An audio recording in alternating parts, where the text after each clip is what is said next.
கர்த்தருக்கு ஸ்தோத்திரம் உண்டாவதாக. திருத்துவ திருநாளுக்கு பிறகு வரக்கூடிய இந்த மூன்றாவது ஞாயிற்றுக்கிழமையில்,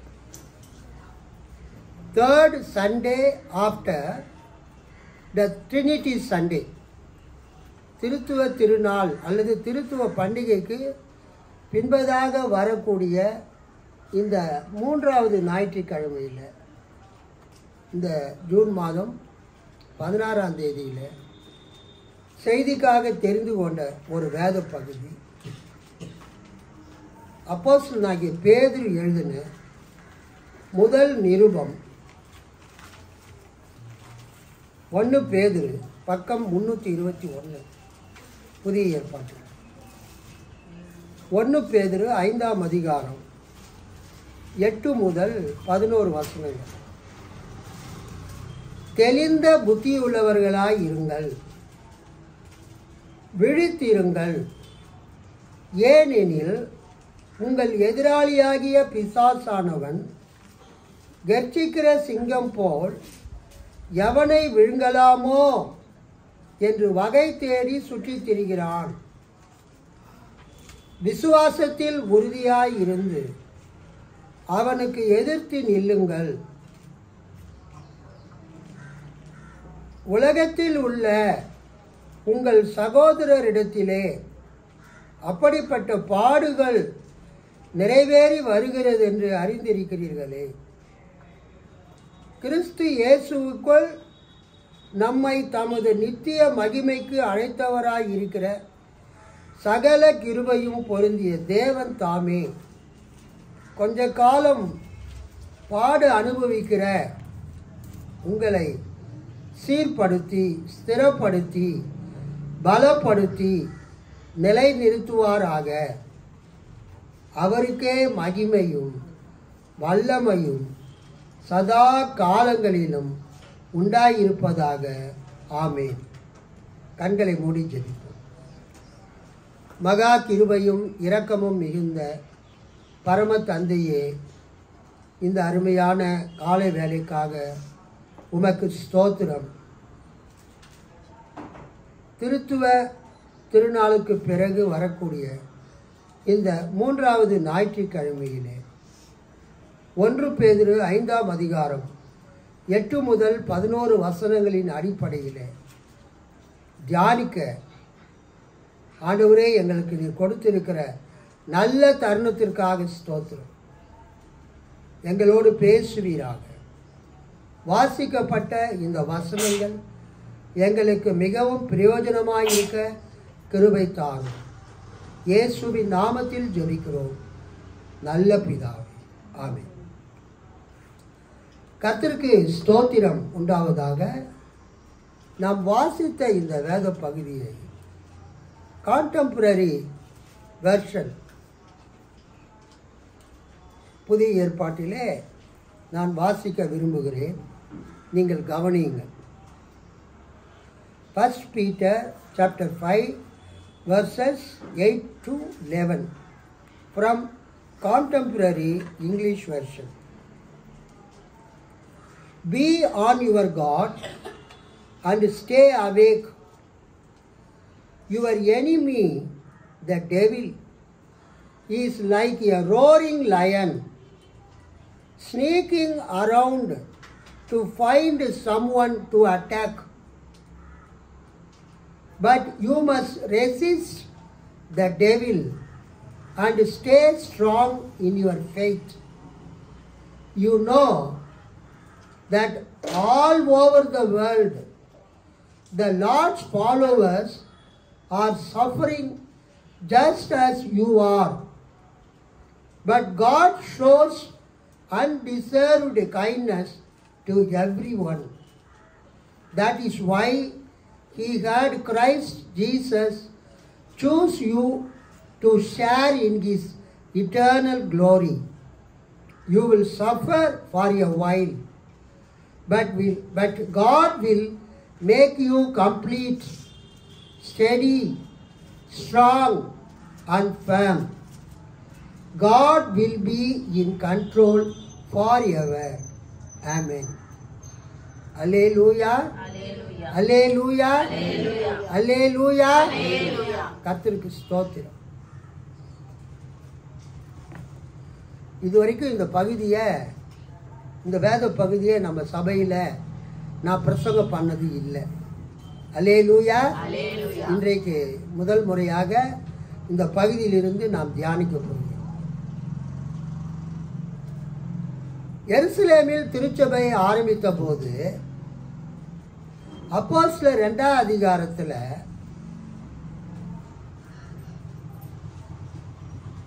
பிரசங்கம் செய்து 3000 பேரை ஞானஸ்தானம் எடுக்க வைத்து கிறிஸ்தவர்கள் ஆக்கின பெருமை யாரை சேரும்?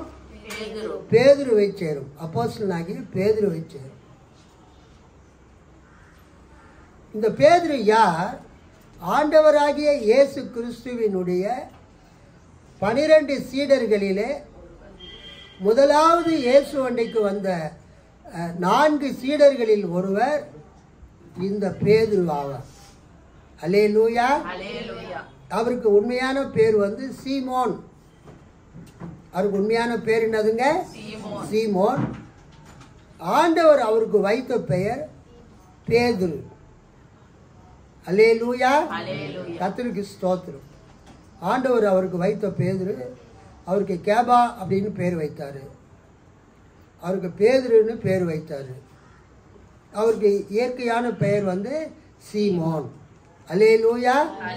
அதை நம்ம சீமோன் பேதுரு என்று நாம் கூறுவோம். இயேசுவிடத்தில் முதலாவது வந்த 4 சீடர்களில் ஒருவர் இந்த சீமோன் பேதுரு. சபை ஆரம்பிக்கப்பட்ட பெந்தெகோஸ்தே நாளிலே அப்போஸ்தலர் 2ஆவது அதிகாரத்திலே இந்த சீமோன் பேதுரு தான் சபைக்கு அவர் தலைவராக காணப்படுகிறார். அல்லேலூயா. சபைக்கு உண்மையான தலைவர் கர்த்தராகிய இயேசு கிறிஸ்து. இயேசு கிறிஸ்து தான் சபையினுடைய தலைவர். அவர் இப்பொழுது எங்கே இருக்கிறார்? பரலோகத்தில் பிதாவினுடைய வலது பார்சத்தில் இருக்கிறார். இந்த பூலோகத்தில் இருந்த சபைக்கு தலைவராக யார் இருந்தது என்றால் இந்த சீமோன் பேதுரு இருந்தார்.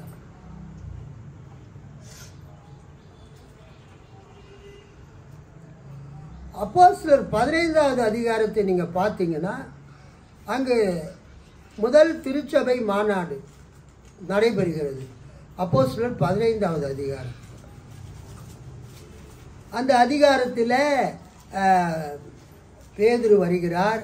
அந்த அதிகாரத்தில் ஆண்டவராகிய இயேசு கிறிஸ்துவினுடைய சகோதரர் வருகிறார். அவர் யார்? யாக்கோபு. அவர் யார்? யாக்கோபு. அப்புறம் அங்கே அப்போஸ்தலனாகிய பவுலும் வருகிறார். கர்த்தருக்கு ஸ்தோத்திரம். அந்த அப்போஸ்தலர் 15ஆம் அதிகாரத்தில் நடைபெற்ற அந்த திருச்சபை மாநாடு, முதலாவது திருச்சபை மாநாட்டை தலைமையேற்று நடத்தினவர் யார் என்றால் இயேசு கிறிஸ்துவின் சகோதரர் யாக்கோபு.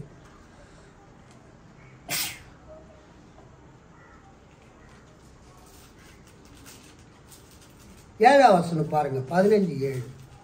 மிகுந்த தர்க்கம் உண்டான போது பேதுரு எழுந்து அவர்களை நோக்கி, சகோதரரே, நீங்கள் அறிந்திருக்கிறபடி புறஜாதியார் என்னுடைய வாயினாலே சுவிசேஷ வசனத்தை கேட்டு விசுவாசிக்கும்படி தேவன் அநேக நாட்களுக்கு முன்னே உங்களில் ஒருவனாகிய என்னை தெரிந்து கொண்டார்.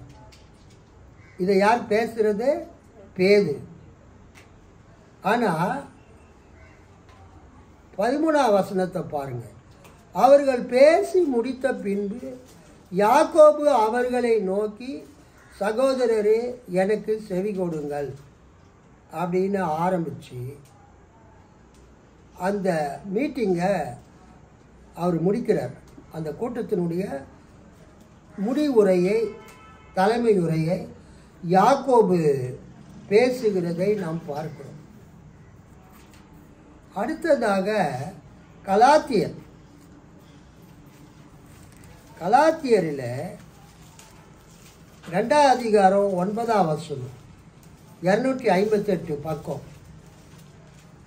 அதில் பவுல் சொல்வார், எனக்கு அளிக்கப்பட்ட கிருபையை அறிந்தபோது தூண்களாக எண்ணப்பட்ட யாக்கோபும் கேபாவும், அதாவது சீமோன் பேதுருவும் யோவானும் தாங்கள் விருத்த சேதனம் உள்ளவர்களுக்கும் நாங்கள் புறஜாதிகளுக்கும் பிரசங்கிக்கும்படி அந்யோன்ய ஐக்கியத்திற்கு அடையாளமாக பவுலாகிய எனக்கும் பர்னபாவுக்கும் வலது கை கொடுத்து தரித்திரரை நினைத்து கொள்ளும்படிக்கு மாத்திரம் சொன்னார்கள். அப்படி செய்யும்படி அதற்கு முன்னமே நானும் கருத்துள்ளவனாய் இருந்தேன். சபையின் தூண்களாக எண்ணப்பட்ட அப்படின்னா என்ன அர்த்தம்னா, சபைக்கு தலைவர்களாக எண்ணப்பட்ட கருதப்பட்ட யாக்கோபும், யாக்கோபுனா இயேசுவினுடைய சகோதரர் யாக்கோபும், கேபாவும் சீமோன் பேதுருவும் யோவானும் என்று 3 பேர்கள் வருகிறது. இந்த 3 பேரில் முதல் பேர் யாருங்க? யாக்கோபு. இந்த யாக்கோபு யாருன்னா, மார்க்கு 6வது அதிகாரத்தில் அங்கு இயேசுவின் சகோதரர்கள் பேர் வருகிறது. 3ஆம் வசனம், இவன் தச்சன் அல்லவா, மரியாளுடைய குமாரன் அல்லவா, யாக்கோபு, யோசே, யூதா, சீமோன் என்பவர்களுக்கு சகோதரன் அல்லவா, இவன் சகோதரிகளும் இங்கே நம்மிடத்தில் இருக்கிறார்கள் அல்லவா என்று சொல்லி அவரை குறித்து இடரல் அடைந்தார்கள். அல்லேலூயா.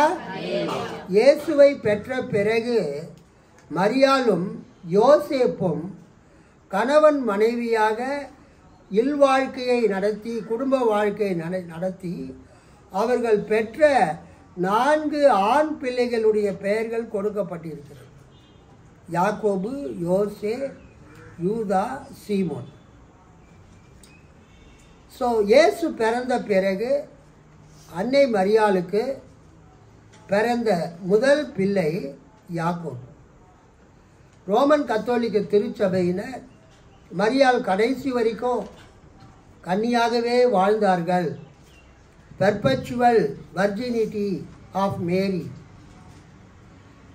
நித்திய கன்னிகையாக, நிரந்தர கன்னிகையாக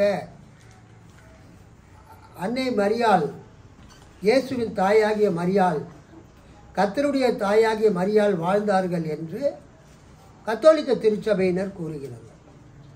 அப்போ இந்த மார்க் 6:2 அந்த சொல்லப்பட்ட பிள்ளைகள் யார் என்று அவங்க விளக்கம் கொடுக்குறாங்கன்னா, அந்த மரியாளுடைய சகோதரிகளுடைய பிள்ளைகள். இப்போ என் ஒய்ஃபுக்கு கௌசல்யா தேவி, அப்புறம் அவங்களுக்கு மேலே சத்யாவதிகள், அப்புறம் ரீனா குமாரிகள். இவங்களாம் யாரு? சகோதரிகள். அவங்க பிள்ளைகள்லாம் வந்து என்னுடைய ஒய்ஃபுக்கு என்ன வேணும்? பிள்ளைகள் முறை தான். கரெக்டா? அது மாதிரி மரியாள் இயேசுவை பெற்ற பிறகு மரியாளுடைய சகோதரி பெற்ற குழந்தைக்கு வச்ச பேர் தான் இந்த பேருன்னு சொல்லிட்டு மார்க் 6:3 கத்தோலிக்க திருச்சபை விளக்கம் கொடுக்கிறது. ஆனால் சீர்திருத்த சபையினர், புரொட்டஸ்டன்ட் சர்ச்சஸ் அதை ஏற்றுக்கொள்வது இல்லை. ஏனென்றால் மத்தேயு 1வது அதிகாரம் கடைசி வசனம் 25வது வசனம், அவள் தன் முதற் பேரான குமாரனை பெருமளவும் அவளை அறியாதிருந்து அவருக்கு இயேசு என்று பெயரிட்டான். யோசேப்பு மரியாளை திருமணம் செய்து கொள்வதற்காக நிச்சயிக்கப்பட்டிருந்தார். அவங்க கூடி வாழும் முன்பே மரியாள் கர்ப்பவதியாக இருக்கிறாள் என்று கேள்விப்பட்டு அவளை தொடாமலேயே இருக்கிறார். மரியாளுக்கு குழந்தை பிறக்கிறது, இயேசு குழந்தை. அந்த இயேசு குழந்தை பிறக்கிற வரைக்கும் யோசேப்பு மரியாளை என்ன செய்யவில்லை? சொல்லுங்க. அறியாதிருந்தான் என்றால் அந்த மரியாளோடு குடும்ப வாழ்க்கையை மேற்கொள்ளாது இருந்தான் என்று அர்த்தம். யோசேப்பு நித்திரை தெளிந்து எழுந்து கர்த்தருடைய தூதன் தனக்கு கட்டளையிட்டபடியே தன் மனைவியை சேர்த்து கொண்டு அவள் தன் முதற் பேரான குமாரனை இயேசு கிறிஸ்துவை பெருமளவும் அவளை அறியாதிருந்தது. இயேசுவை பெறுகிற வரைக்கும் அவன் மரியாளை அறியவில்லை. அப்படின்னா அதன் பிறகு அவளை அறிந்திருக்கிறான் என்று அர்த்தம். அவருக்கு இயேசு என்று பெயரிட்டான். ஆக கர்த்தருக்கு ஸ்தோத்திரம் உண்டாவதாக. இந்த யாக்கோபு மரியாளுக்கு பிறந்த முதல் மகன் என்பது சீர்திருத்த திருச்சபையினுடைய புரொட்டஸ்டன்ட் சர்ச்சினுடைய நம்பிக்கை. அல்லேலூயா, கர்த்தருக்கு ஸ்தோத்திரம். அந்த யாக்கோபு திருச்சபைக்கு தலைவராயிருந்தார். முதல்ல யார் தலைவராக இருந்தது? பேதுரு. இடைக்காலத்தில் யார் சபைக்கு தலைவராயிருந்தது? யாக்கோபு. அந்த யாக்கோபு பற்றி தான் இப்படி பார்த்தோம். அந்த யாக்கோபு எழுதின அந்த யாக்கோபு சபையினுடைய தூண்களிலே 3 தூண்களில் ஒருவராக அவர் கருதப்பட்டார். கலாத்தியரில் பார்த்தோம். அந்த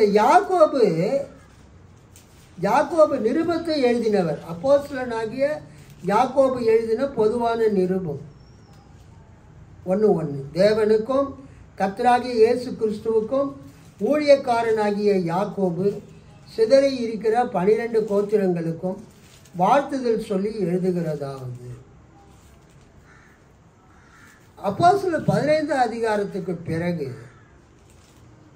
யாக்கோபு, பேதுரு எல்லாருமே பல இடங்களுக்கு சிதறி போய்விட்டார்கள். பேதுரு மட்டும் எங்கே வந்துட்டாருன்னா ரோமாபுரிக்கு வந்து விட்டார். பேதுரு எங்கே வந்து விட்டார்? ரோமாபுரிக்கு வந்து விட்டார். ரோமாபுரியில் பவுல் அப்போஸ்தலனும் இருக்கிறார். ஆக ரோம பேரரசின் தலைநகராகிய அந்த ரோம் நகரிலே கர்த்தருக்கு ஸ்தோத்திரம் இருந்த சபைக்கு தலைவர்களாக யார் யார் இருந்தது? பேதுருவும் பவுலும் இருந்தார்கள். அல்லேலூயா. அந்த ரோமாபுரி சபையினுடைய தலைமை போதகராக பேதுரு இருந்தார் என்று நம்பப்படுகிறது. பிஷப் ஆஃப் ரோம், ரோமாபுரி சபையினுடைய பேராயராக பேதுரு இருந்தார் என்று நம்பப்படுகிறது. அதனால்தான் கத்தோலிக்கர்கள் என்ன சொல்லுகிறார்கள்? கத்தோலிக்க திருச்சபையினுடைய முதல் போப் பேதுரு என்று சொல்லுகிறார்கள். பட் நாம் பேதுருவை போப் என்று ஏற்றுக்கொள்ளுகிறதில்லை. அவர் அந்த ரோமாபுரியில் இந்த சபைக்கு தலைமை போதகராக, பேராயராக அவர் என்ன செய்திருக்கலாம்? இருந்திருக்கலாம். கர்த்தருக்கு ஸ்தோத்திரம். இந்த 1 பேதுரு நிருபம் எப்பொழுது எழுதப்பட்டது? கர்த்தருக்கு ஸ்தோத்திரம். 1 பேதுரு நிருபம் எப்பொழுது எழுதப்பட்டது என்றால் அது நம்ம வரலாற்று பின்னணியை கொஞ்சம் பார்க்கணும். கிபி 64வது வருஷத்தில் நீரோ மன்னன் ரோமாபுரியை தீக்கிரையாக்கினான். ஆளை வச்சு அவனே கொளுத்தி விட்டான். அந்த பழிய கிறிஸ்தவர்கள் மீது போட்டு விட்டான். யார் மேலே பழிய போட்டாரே? கிறிஸ்தவங்க தான் ரோம் நகரத்தை எரித்தவர்கள் என்கிற பழியை அந்த நீரோ மன்னன் போட்டுவிட்டு கிறிஸ்தவர்களுக்கு உபத்திரவம் கொடுத்தான், துன்பம் கொடுத்தான். அதன் பிறகு கிபி 64 பேதுருவையும் பவுலையும் அவன் கொலை செய்தான். பவுல் ஒரு ரோம குடிமகன் என்றதினால் பவுனுடைய தலையை வெட்டி கேபிட்டல் பனிஷ்மெண்ட் சிறைச்சேதம் செய்தான். யாரு? நீரோ. எந்த வருஷம்? கிபி 64 ரோமாபுரியில் பவுலுடைய தலை துண்டிக்கப்பட்டு, அதுக்கு பழைய பேர் சிறைச்சேதம், கேபிட்டல் பனிஷ்மெண்ட், சிறைச்சேதம் செய்யப்பட்டு பவுல் இரத்த சாட்சியாக மரித்தார் கிபி 64. அதே 64 பவுல் செத்த அதே வருஷத்தில், அதே காலகட்டத்தில் பேதுருவையும் சிலுவையில் அறைந்து அவன் கொலை செய்தான் நீரோ. அப்போ பேதுருவை சிலுவையில் அறைய வரும்போது பேதுரு சொல்கிறாரு, தன்னை சிலுவையில் அறைய வரக்கூடிய அந்த போர் வீரர்களை பார்த்து, என்னுடைய ஆண்டவரை நேராக சிலுவையில் அறைஞ்சாங்க. அவர் தலை மேலே இருந்தது, கால் கீழே இருந்தது. அவரை அரைஞ்ச மாதிரியே என்ன நீங்கள் சிலுவையில் அரைஞ்சிங்கன்னா நானும் அவரும் மரணத்தில் ஒரே மாதிரி மரித்ததாக ஆகிவிடும். அதனால் என்னை தலைகீழாக சிலுவையில் அறையுங்கள், அல்லேலூயா என்று வேண்டுகோள் விடுத்தான். உடனே அவங்க சொன்னாங்க, எப்படி அரைஞ்சாலும் நீங்கள் சாக தான் போகிறீங்க, நேராக அரைஞ்சா என்ன, தலைகீழ் அரைஞ்சா என்ன என்று சொல்லிவிட்டு பேதுருவினுடைய தலையை கீழையும் அவருடைய கால்களை மேலேயும் வச்சு, அவருடைய கைகளை இயேசுவை எப்படி சிலுவையில் அரைஞ்சாங்களோ அதே மாதிரி வச்சு அவரை சிலுவையில் அரைஞ்சாங்க. இது எப்போ நடந்தது? கிபி 64.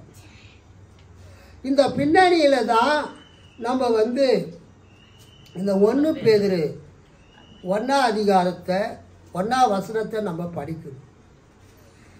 அப்போஸ்தலனாகிய பேதுரு எழுதின பொதுவான 1ஆம் நிருபம்.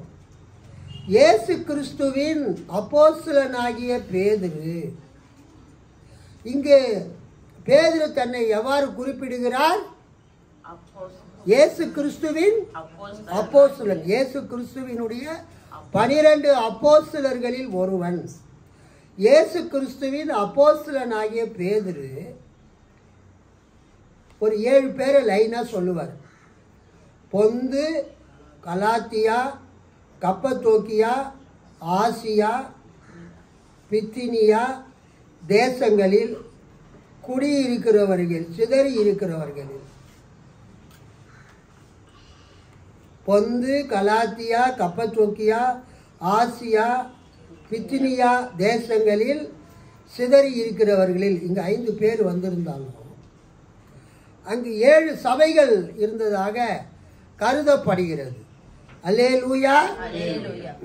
அந்த பகுதியில் இருக்கக்கூடிய சபைகளுக்கு நிருபத்தை அவர் எழுதினார். அதில் 5வது அந்த அதிகாரத்திலிருந்து தான் நாம் வேதத்தை வாசித்தோம். இங்கே நாம் என்ன பார்க்கிறோம் என்றால், கர்த்தருக்கு ஸ்தோத்திரம் உண்டாவதாக.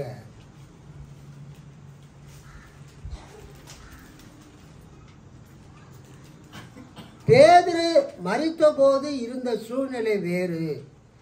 கிபி 64 பேதுரு மரித்த போது, கர்த்தருக்கு ஸ்தோத்திரம், இந்த பேதுரு புஸ்தகத்தில் வரக்கூடிய சூழ்நிலை இல்லை. ஆகவே என்ன சொல்லுகிறார்கள்?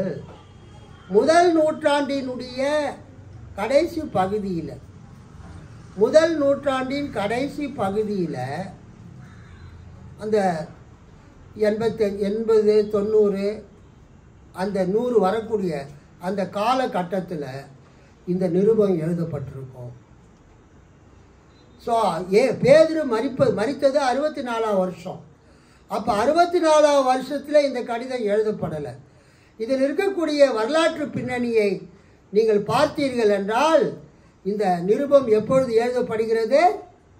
முதல் நூற்றாண்டினுடைய கடைசி பகுதி, கிபி 80 அல்லது கிபி 90, கிபி 95 வருஷத்தில் இருந்த நிலைமை இங்கு சொல்லப்பட்டிருக்கிறது. ரெண்டாவது, இந்த நிருபத்தை பேதுரு கைப்பட எழுதியிருக்க வாய்ப்பு இல்லை. பேதுரு ஒருத்தர்கிட்ட சொல்லி அதை அவர் எழுதியிருக்கலாம், அல்லது பேதுருவினுடைய சீடர்களில் ஒருவர் ரோமாபுரியில் இருந்து நாம் வாசித்த இந்த பகுதியிலே வசித்த பொந்து, கலாத்தியா, கப்பத்தோக்கியா, ஆசியா, பித்தினியா தேசங்களிலே சிதறி இருந்தவர்களுக்கு எழுதியிருக்கலாம் என்று வேத ஆராய்ச்சியாளர்கள் கருதுகிறார்கள். ஏன்னு சொன்னால் இந்த கடிதத்தில் 5ஆம் அதிகாரத்தில் கடைசியில் நம்ம பார்க்குறோம் 13ஆம் வசனம், உங்களுடனே கூட தெரிந்து கொள்ளப்பட்டிருக்கிற பாபிலோனில் உள்ள சபையும் என் குமாரனாகிய மார்க்கும் உங்களுக்கு வாழ்த்துதல் சொல்லுகிறார்கள். அது மட்டும் இல்லை, 12வது வசனத்தில் எனக்கு தோன்றுகிறபடி உண்மையுள்ள சகோதரன் ஆகிய சில்வானுவின் கையிலே கொடுத்து அனுப்பி இருக்கிறேன். சில்வானு, சில்வானஸ், சைலஸ். இந்த சில்வானஸ், சைலஸ் என்பது சீலாவை குறிப்பிடுகிறது. அல்லேலூயா. பவுலும் சீலாவும். அது மட்டுமல்ல, பவுலுடைய கடிதங்கள் எல்லாம் ஆதி திருச்சபையிலே பரவின காலத்திற்கு பிறகு இந்த நிருபம் எழுதப்பட்டிருக்கலாம் என்றும் கருதப்படுகிறது. ஆக என்ன சொல்லுகிறார்கள், இங்கு பாபிலோன் என்று வருகிறது ரோமாபுரிக்கு இன்னொரு பெயர், கோட் நேம், குழுவு குறி, மறைமுகமாக குறிப்பிடக்கூடிய வார்த்தை. பாபிலோனில் உள்ள சபையும் வாழ்த்துதல் சொல்லுகிறார்கள் என்பது எதை குறிக்கிறது? பாபிலோன் என்பது ஈராக்கில் இருக்கிற பாபிலோன் அல்ல, அது ரோமாபுரியில் இருக்கக்கூடிய ரோம் நகரத்தை குறிக்கிறது. ஏனென்றால் ரோம் நகர் என்று சொல்லாமல் பாபிலோன் என்று அவர்கள் கூறுகிறது ரோமாபுரிக்கு ஒரு குழுவு குறி, கோட் நேம். ஆக பேதுரு மரிக்கும் போது இருந்த சூழ்நிலை இல்லை. பேதுரு மரித்த பிறகு ஒரு 25-30 வருஷம் பொறுத்து மக்களுக்கு ஏற்பட்ட அந்த பிரச்சனைகள், துன்பங்கள், அந்த உபத்திரவங்களை பற்றி குறிப்புகள் வருகிறதுனால் இது பேதுரு பேரில் இன்னொருத்தர் சியூடோனிம், பேதுரு பெயரில் இன்னொருத்தர் இந்த நிருபத்தை எழுதியிருக்கலாம் என்று சொல்லுகிறார்கள். முக்கியமாக என்ன சொல்கிறாங்கன்னா, பேதுரு அரமேயு மொழி பேசின ஒரு யூதர். அல்லேலூயா. பேதுரு எந்த மொழி பேசினவர்? அரமேயு மொழி பேசினவர். அவருக்கு அந்த அளவுக்கு உயர்தரமான கிரேக்க மொழி தெரியாது. ஆனால் இந்த 1 பேதுரு நிருபம் ஒரு உயர்தரமான கிரேக்க மொழியிலே எழுதப்பட்டிருக்கிறதாக புதிய ஏற்பாட்டு வல்லுநர்கள் இந்த நிருபத்தை படிக்கும்போது கூறுகிறார்கள். இந்த நிருபம் கிரேக்க மொழியில் மிகவும் உயர்தரமான கிரேக்க நடையில் எழுதப்பட்டிருக்கிறது. இந்த நிருபத்தை உயர்தரமான கிரேக்க மொழியில் அரமேயு மொழி பேசின பாலஸ்தீனத்திலே வாழ்ந்த இந்த சீமோன் பேதுரு எழுதியிருக்க முடியாது. அவர் பழைய ஏற்பாட்டு வேத வசனங்களை எல்லாம் கிரேக்க மொழியிலே மொழிபெயர்க்கப்பட்ட செப்துவஜிந்த், அந்த பழைய ஏற்பாட்டு மொழிபெயர்ப்பை பயன்படுத்தி இருக்கிறார். ஆகவே இது சீமோன் பேதுரு எழுதாமல் சீமோன் பேதுரு பெயரில் இன்னொருத்தர் அந்த சிறிய ஆசியாவிலே வாழ்ந்த சிதறிப்போன கிறிஸ்தவர்களுக்கு, புறஜாதி கிறிஸ்தவர்கள், யூத மதத்திலிருந்து கிறிஸ்துவை ஏற்றுக்கொண்டவர்களுக்கு சீமோன் பேதுரு பெயரிலே ரோமாபுரியில் இருக்கக்கூடிய வாழ்ந்த கிறிஸ்தவர்கள் ஒன்று சேர்ந்து, அல்லது ஒரு கிறிஸ்தவர் இந்த நிருபத்தை பேதுரு பேரில் எழுதியிருக்கலாம் என்று கூறுகிறார். கைத்தட்டி ஆண்டவர் மகிமைப்படுத்துவார். இந்த திருவிவிலியம் மொழிபெயர்ப்பில் நான் சொன்ன அந்த குறிப்புகள் எல்லாம் அடங்கியிருக்கு. திருவிவிலியம் பைபிளில் என்ன சிறப்பு என்றால், ஒவ்வொரு புத்தகத்துக்கும் ஒரு முன்னுரை கொடுப்பாங்க. நம்ம பைபிளில் முன்னுரை இருக்காது. ஆனால் திருவிவிலியம் பைபிளில் நீங்கள் என்ன பார்க்கலான்னா, ஒவ்வொரு புத்தகத்திற்கும் ஒரு இன்ட்ரடக்ஷன் கொடுக்கப்பட்டிருக்கிறோம்.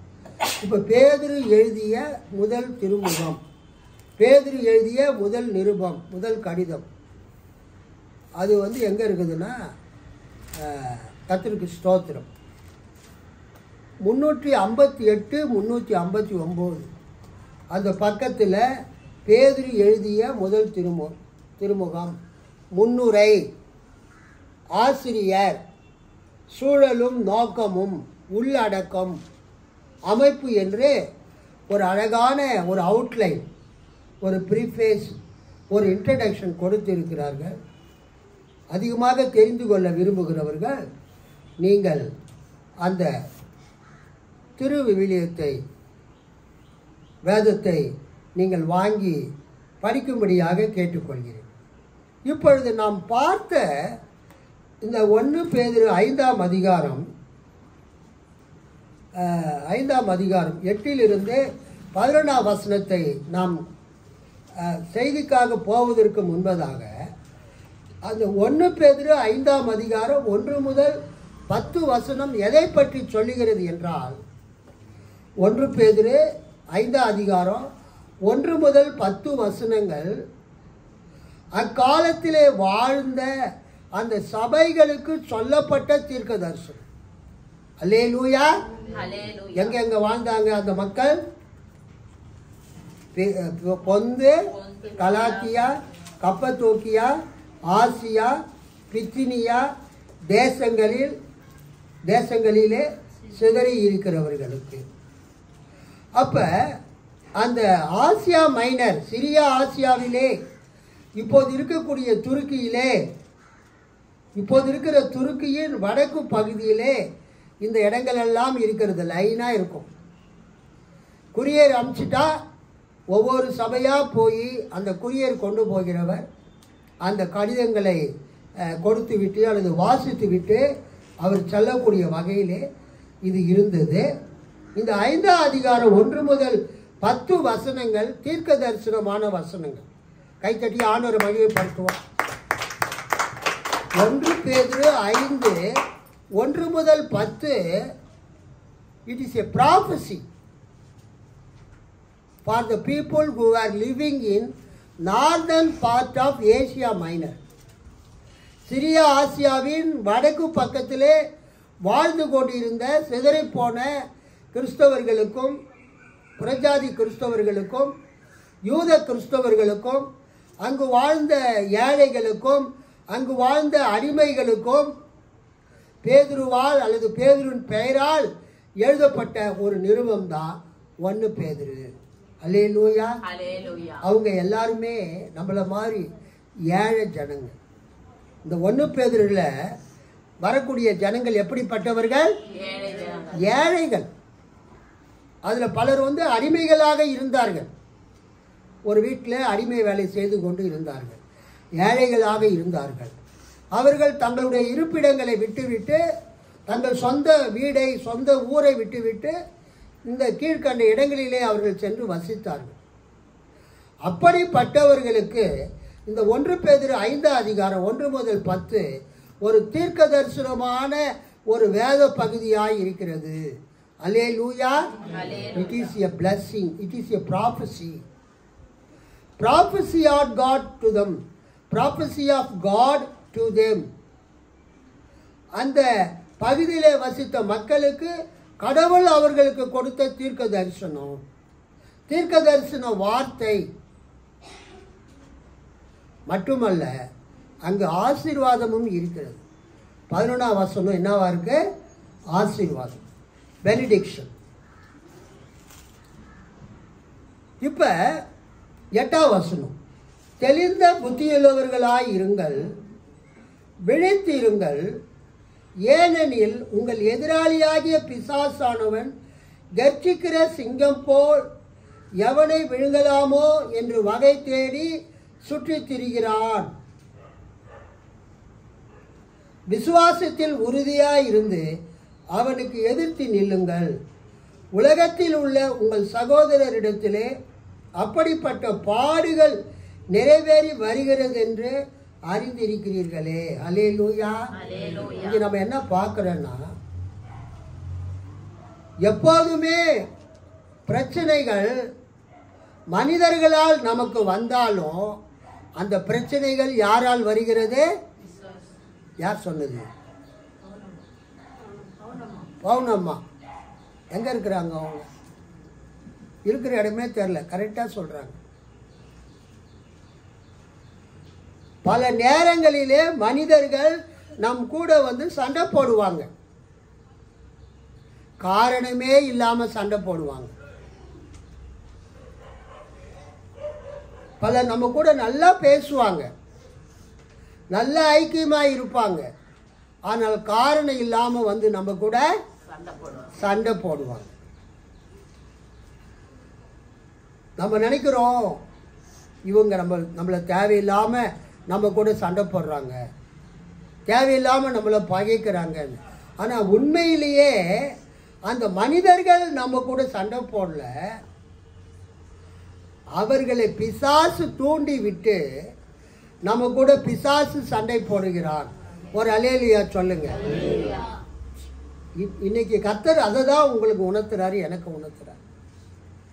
விசுவாசிகளுக்கு, தேவனுடைய சபைக்கு மனிதர்களால் வரக்கூடிய பிரச்சனைகள், மனிதர்களால் வரக்கூடிய உபத்திரவங்கள், அது பார்ப்பதற்கு நம்மை பிடிக்காத, நம்ம எதிர்க்கிற மக்களால் வருகிறது என்று நாம் நினைத்தாலும், ஆனால் உண்மையிலேயே நமக்கு வரக்கூடிய பிரச்சனைகளுக்கு காரணம் பிசாசானவன். அல்லேலூயா. ஏனென்றால் தேவனுக்கு விரோதமாய் இருக்கிறவன் பிசாசு. பிசாசு எப்பொழுதுமே அவன் தேவனுக்கு விரோதமானவன், தேவனுக்கு விரோதமான காரியங்களை செய்யக்கூடியவன். நான் வாசிக்கிறேன், கவனிங்க. Be on your guard and stay awake. Your enemy, உங்களுடைய சத்துரு, உங்களுடைய விரோதி, the devil, your enemy, the devil. உங்களுக்கு சத்துரு யார் என்றால் உங்கள் கூட வந்து சண்டை போடுற ஆள் கிடையாது. உங்க கூட சண்டை போடுற ஆள் வந்து உங்களுக்கு சத்துரு கிடையாது. அவங்கள தூண்டி விடுறவன் யாரு? சொல்லுங்க, பிசாசு. வியாசர் லாரன்ஸ் ஒரு பாட்டு பாடுவார், தூண்டி விட்டு வேடிக்கை பார்க்கிறான். அந்த பாட்டு கேட்டிருக்கிறீங்களே? பிசாசு உன்னை தூண்டி விட்டு வேடிக்கை பார்க்கிறான். விசுவாசிகளோடு சண்டை போடுறது மனிதர்களாக இருந்தாலும் அவங்கள தூண்டி விடுறது பிசாசு. இங்க பேதுரு என்ன சொல்றாரு? இந்த பேதுரு நிருபத்தில் ஆண்டவர் என்ன சொல்றாருன்னா, அந்த பிசாசுக்கு நீங்க எதிர்த்து நில்லுங்க. கை தட்டி ஆண்டவர் மகிழ்ச்சி. யாராவது உங்களை பகைத்தால், யாராவது உங்களுடன் சண்டை போட்டால், உங்களுக்கு ஏதாவது பிரச்சனை வந்தா, அந்த பிரச்சனை மனிதரால வந்தாலும் அதுக்கு காரணம் யாரு? பிசாசு. Your enemy, the devil, is like a roaring lion, கர்ஜிக்கிற சிங்கத்தை போல, sneaking around to find someone to attack. யாரையாவது தாக்கும்படியாக, யாரையாவது கடிச்சு கொதரும்படியாக, யாரையாவது அழிக்கும்படியா அந்த சாத்தான் சிங்கத்தை போல அங்கும் இங்கும் சுற்றி திரிகிறான். அல்லேலூயா.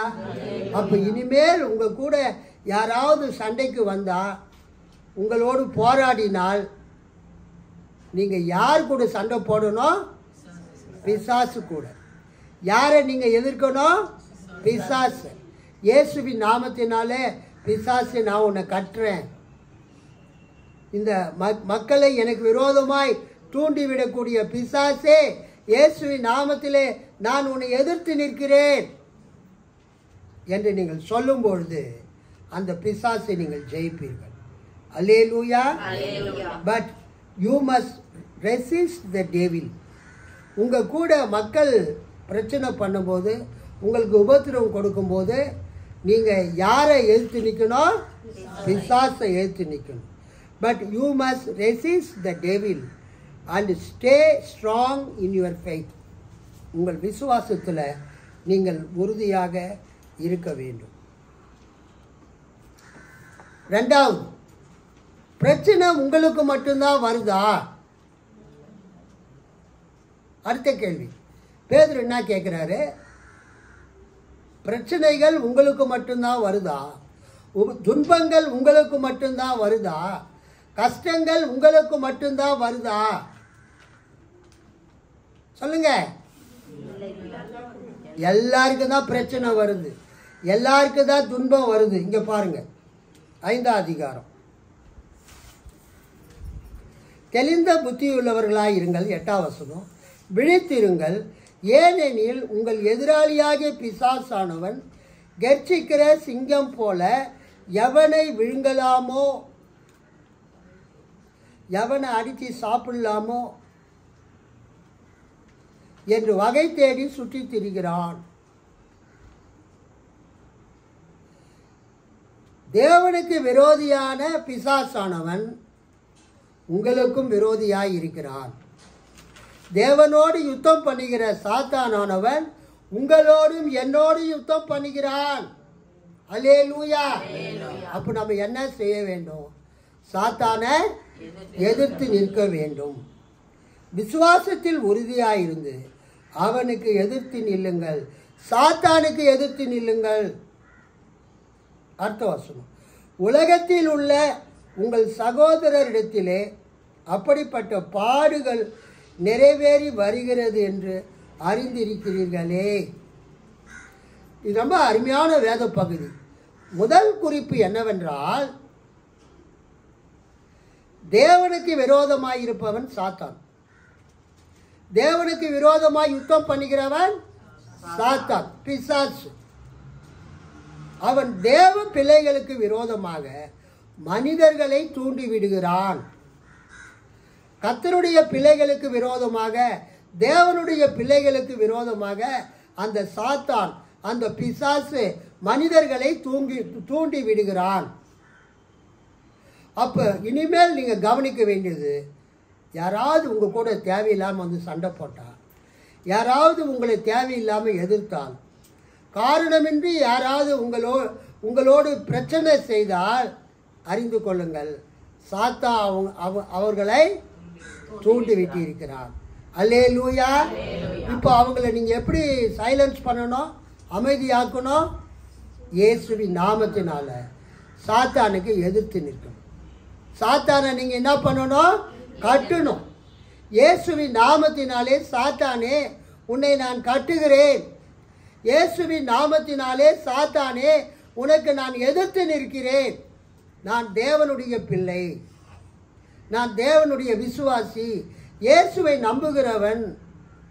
என்னோடு போராடுவதற்கு உனக்கு அதிகாரம் இல்லை.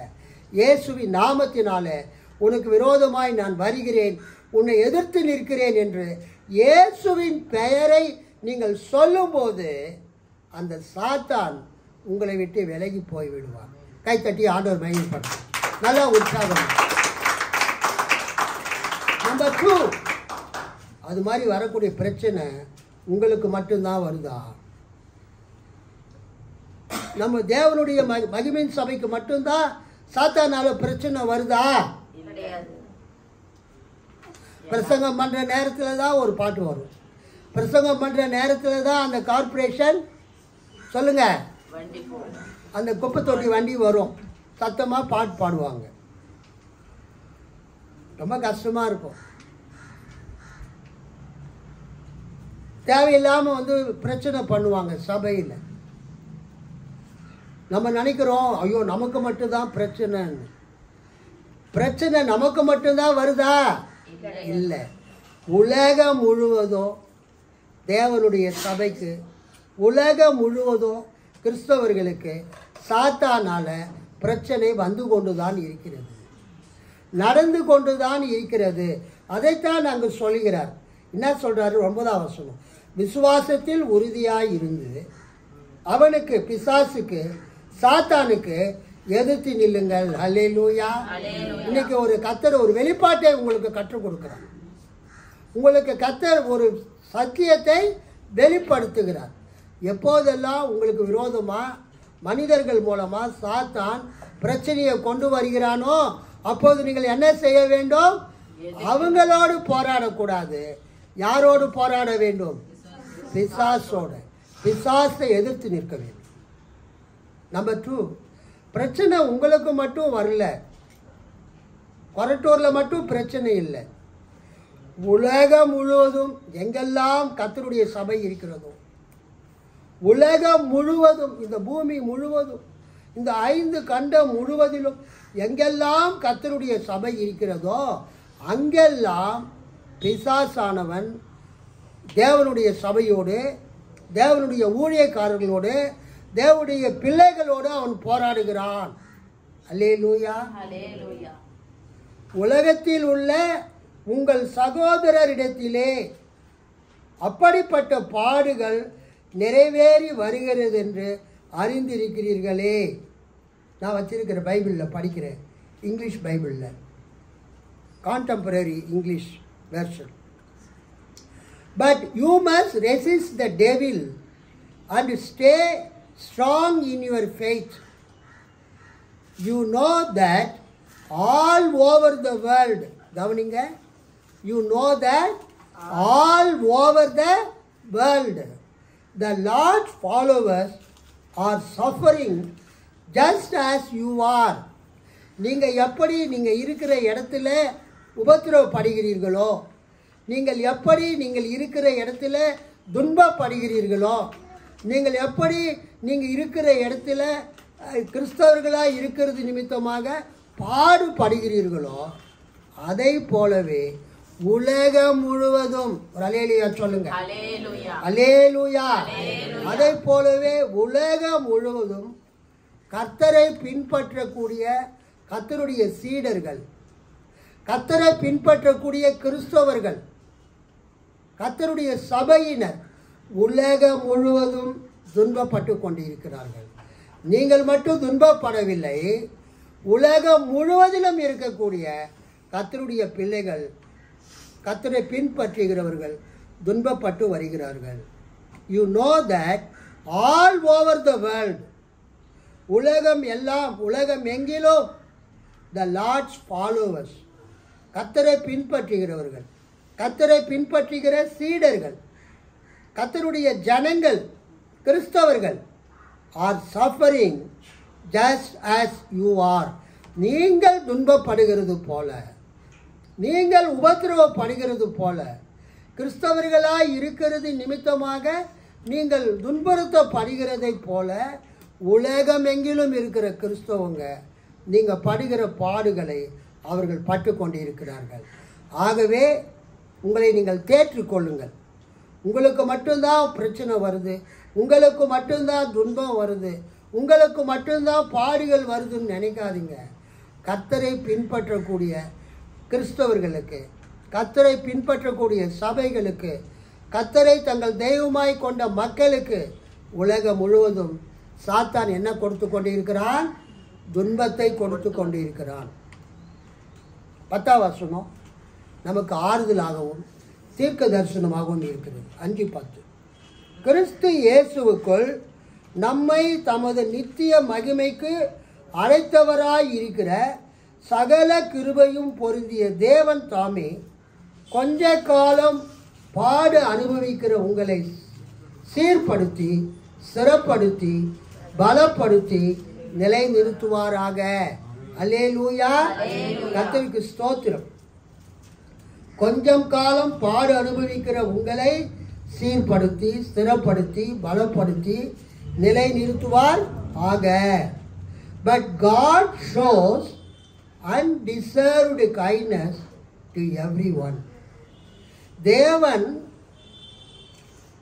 undeserved kindness, unmerited favor, grace. 10ஆம் வசனத்தில் என்ன பார்க்கிறோம்?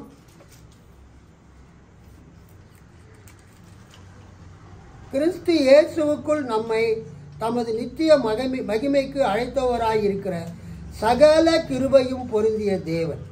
அல்லேலூயா. சகல கிருபையும் பொருந்தின தேவன், சகல கிருபைகளையும் தருகிற தேவன். But God shows undeserved kindness to everyone. எல்லாருக்கும் சகல கிருபைகளையும் தரக்கூடிய தேவன் என்ன செய்வார்? உங்களை சீர்படுத்தி, ஸ்திரப்படுத்தி, பலப்படுத்தி நிலைநிறுத்துவாராக. அல்லேலூயா. உங்களை சீர்படுத்துவார், உங்களை ஸ்திரப்படுத்துவார், உங்களை பலப்படுத்துவார், உங்களை நிலைநிறுத்துவார். That is why he had Christ Jesus choose you to share in his eternal glory. You will suffer for a while. கொஞ்ச காலம் நீங்கள் பாடு அனுபவிப்பீர்கள். அல்லேலூயா. பாடுகள் எல்லாருக்கும் வரும், உபத்திரவங்கள் எல்லாருக்கும் வரும், துன்பங்கள் எல்லாருக்கும் வரும், கஷ்டங்கள் எல்லாருக்கும் வரும். அது நிரந்தரமாக இருக்காது, கொஞ்ச காலம். கைத்தட்டி ஆண்டவரை மகிமைப்படுத்தும். நல்ல உற்சாகமாய் கைத்தட்டி ஆண்டவரை மகிமைப்படுத்தும். கொஞ்ச காலம் பாடு அனுபவிக்கிற உங்களை. ஸோ நீங்கள் அனுபவிக்கிற பாடுகள் நிரந்தரமானது அல்ல, வாரக்கணக்கானது, மாத கணக்கானது, வருஷ கணக்கானது அல்ல. என்ன சிஸ்டர், எங்க உங்க மகன், மருமகள், பேர பிள்ளைகள்லாம்?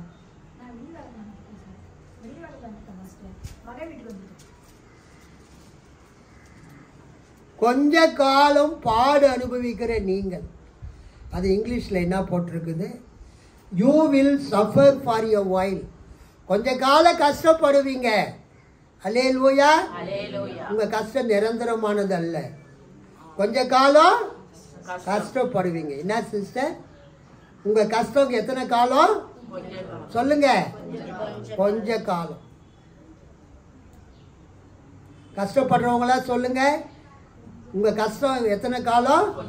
கொஞ்ச காலம். பாடுபடுறவங்களா சொல்லுங்க, உங்க பாடு எத்தனை காலம்? கொஞ்ச காலம். உபத்திரவப்படுறவங்க சொல்லுங்க, உங்க உபத்திரவம் எத்தனை காலத்துக்கு இருக்கும்? கொஞ்ச காலம். கை கட்டி ஆண்டவர் மகிழ்ச்சி.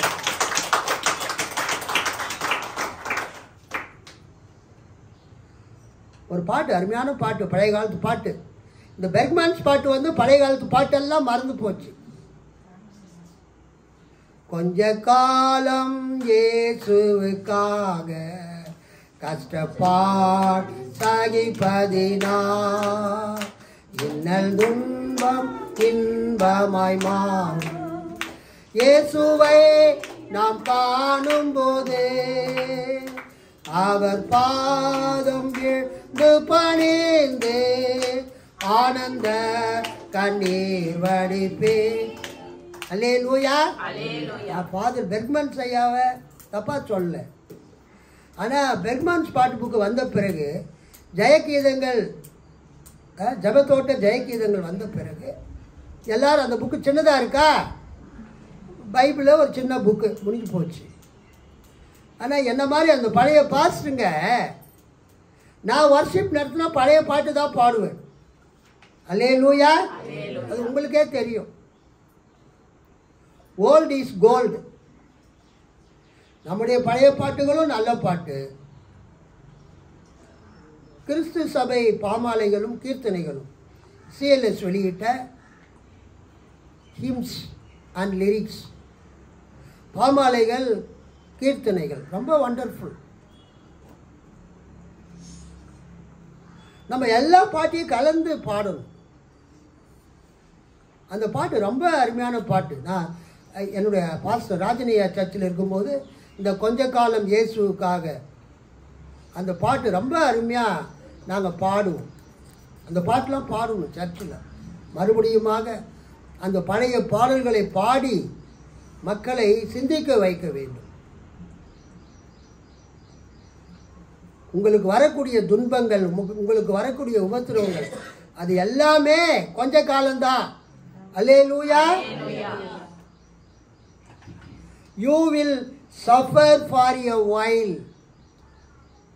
கொஞ்ச காலம் நீங்கள் பாடுபடுவீர்கள், கொஞ்ச காலம் துன்பத்தை நீங்கள் அனுபவிப்பீர்கள், கொஞ்ச காலம் துன்புறுவீர்கள்.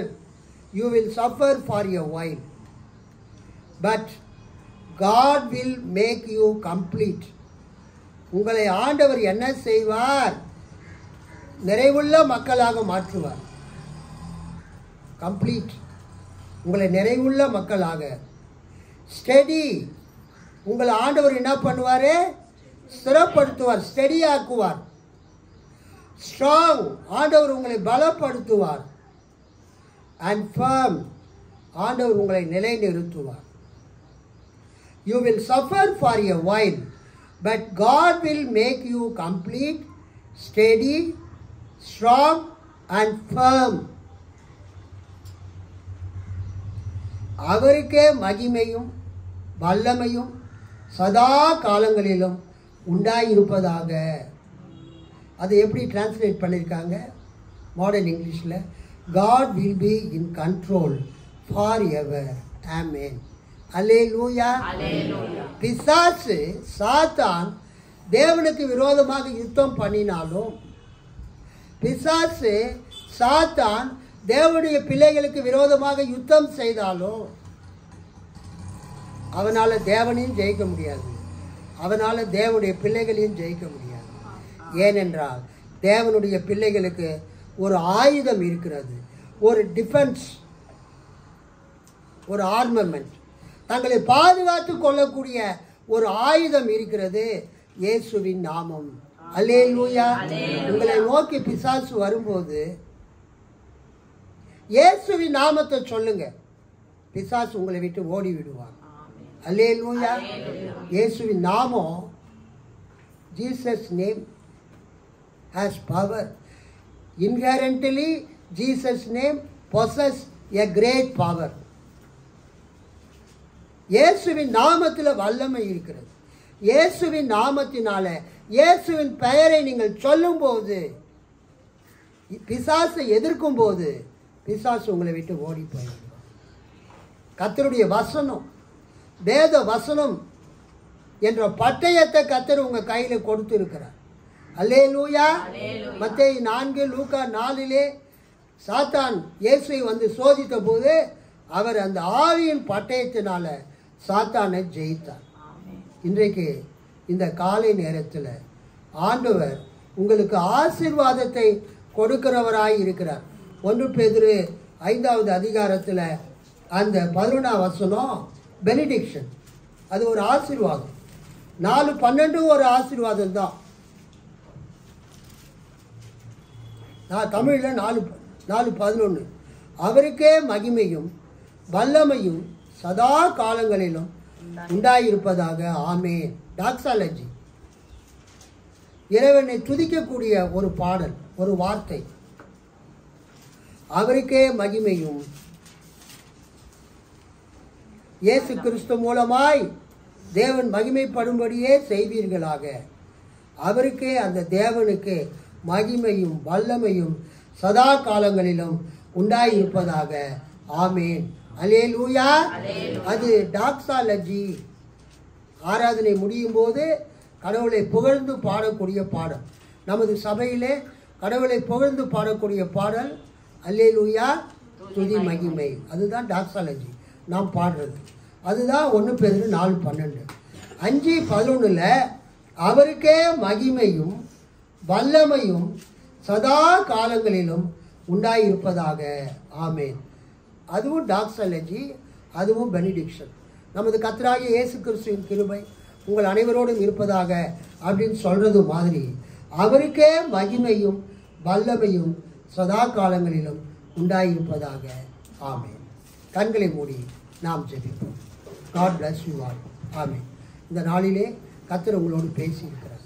கர்த்தருக்கு ஸ்தோத்திரம்.